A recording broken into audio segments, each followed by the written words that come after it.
বুঝলে বাবা, এবার অন্তত একটা বদল দরকার। এই তুই বাচ্চা মেয়ে, তুই এসব পলিটিক্যাল কথা বলছিস কেন?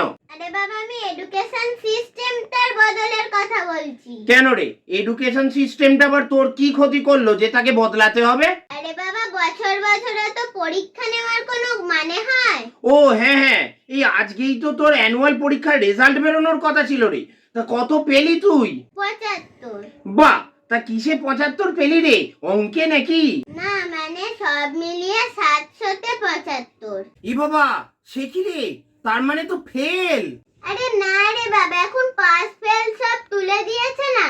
সে পাস ফেল যতই তুলে দিক, তবুও তোর উচিত মন দিয়ে এখন থেকে লেখাপড়া করা, নাহলে বড় হয়ে তুই কি করবি বলতো? নিজের পায়ে তো দাঁড়াতে হবে নাকি? বুঝলে বাবা, আমি না ভাবছি নেতা হব। আচ্ছা, নেতা হতে গেলে কত দূর পড়তে হবে বলো তো? না নেতা হতে গেলে অবশ্য সেরকম পড়াশোনা জানার দরকার নেই।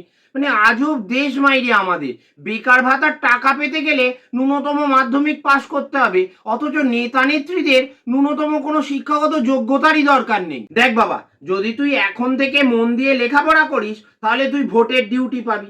যদি তুই পড়াশোনা একদমই না করিস তাহলে তুই বড় হয়ে খুব বড় মাপের নেতা বা নেত্রী হতে পারবি।